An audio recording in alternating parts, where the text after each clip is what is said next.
How are you? लॉकडाऊनमध्ये अभ्यास व्यवस्थित चालू आहे ना? ओके. तर आज आपण पाहणार आहोत माय इंग्लिश बुक 6 या पाठ्यपुस्तकातील एक लेसन म्हणण्यापेक्षा ही आपल्या ॲक्टिव्हिटी आहे. पेज नंबर 22वर अ सेंटेन्स बोर्ड. तर सर्वजण तुम्ही पुस्तक उघडून पाहू शकता. तर सेंटेन्स बोर्ड म्हणजे काय हे आता आपण शिकणार आहोत. त्या अगोदर त्याच्या खाली आपल्याला सूचना दिलेल्या आहेत, ती आपण सूचना वाचू होता. Using words in the neighbouring boxes, try to make as many meaningful sentences as you can. म्हणजे हे शेजारी दिलेल्या वेगवेगळ्या बॉक्समध्ये तुम्हाला जे शब्द दिले आहेत त्याचा वापर करून तुम्हाला वाक्य बनवायचे आहेत. तुम्ही जेवढे जास्त वाक्य बनवू शकता तेवढे त्यात तुम्हाला बनवायचे आहेत. परंतु तुम्हाला शब्दामध्ये बदल करायचा नाही. मागचे पुढं तुम्ही करू शकता, परंतु त्यांच्या मूळ रूपामध्ये तुम्हाला बदल करायचा नाही. जसं इथं जंपड आहे तर जंपडच शब्द लिहायचा, जंप किंवा त्याला यस लावायचं नाही. किंवा मग ट्रायड आहे तर त्याला ट्राय करायचं नाही. जे शब्द आहेत तसेच तुम्हाला घ्यायचे. इथं एक फॉर एक्झाम्पल दिलेले आहेत बघा. They jumped down, has she solved puzzles, you can do it. म्हणजे पहिलं वाक्य आपलं स्टेटमेंट आहे, म्हणजे साधं सरळ वाक्य आहे. दे जंपड डाऊन, त्यांनी खाली उडी मारली. हॅज शी सॉल्वड पझल्स, तिने शब्द कोडे किंवा कोडे सोडवले का. यू कॅन डू इट, तू हे करू शकतोस. अशा प्रकारे ही इथं वाक्य बनवून दाखवलेले आहेत आपल्याला. तर आपण पण या बोर्डचा वापर करून, बॉक्सचा वापर करून आपण वाक्य बनवता. तर मुलांनो, या बॉक्समध्ये बारकाईने जर आपण पाहिलं तर आपल्याला दोन प्रकारचे वाक्य बनवता येतात. एक आहे स्टेटमेंट्स आणि दुसरं आहे questions.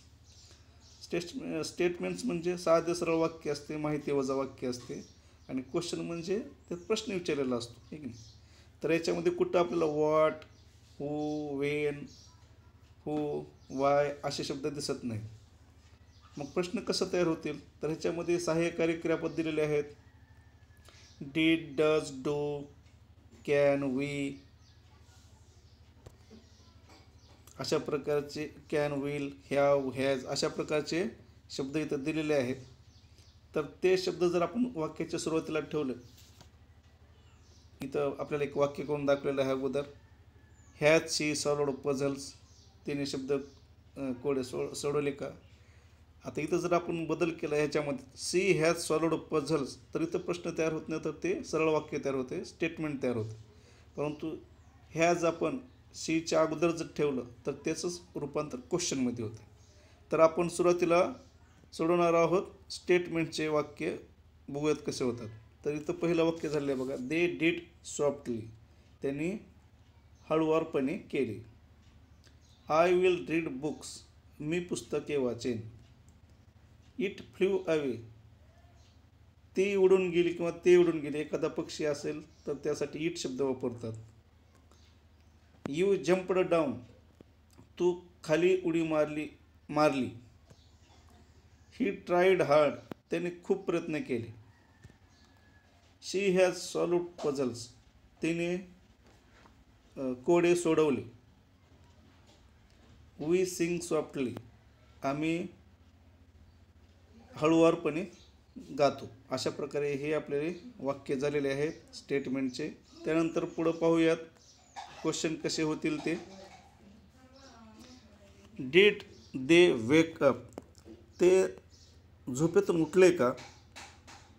Have I solved puzzles, मी कोडे सोडवले का. विल इट वेकअप, तो झोपेतून उठेल का. एखाद्या प्राण्याबद्दल असेल, समजा एखादा कुत्रा असेल तर त्याला काय म्हणतात, इट वापरतात. ही न वापरता इट वापरतात.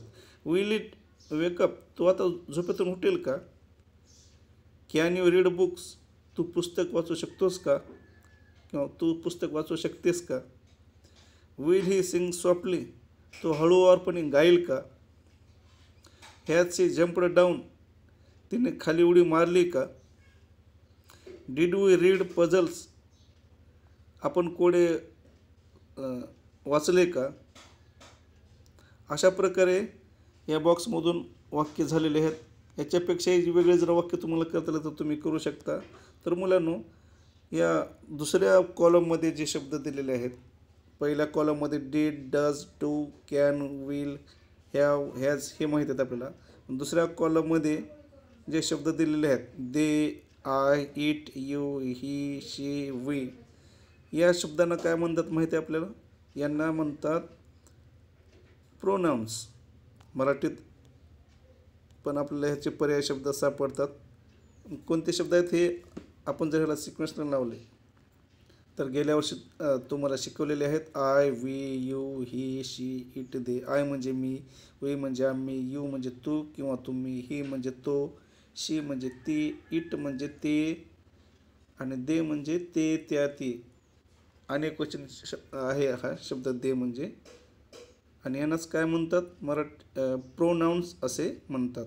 तर याला आपल्या मराठीतले पर्याय तुम्हाला शब्द सांगितलेले आहेत. तर मुलांनो, हे सगळे शब्द तुम्ही परत एकदा वाचा, वाक्य वाचा आणि वाक्य तयार करण्याचा प्रयत्न करा. आणि जे वाक्य मी आत्ता ह्याच्यात दिलेले आहेत ते तुम्ही वहीवर लिहून काढा.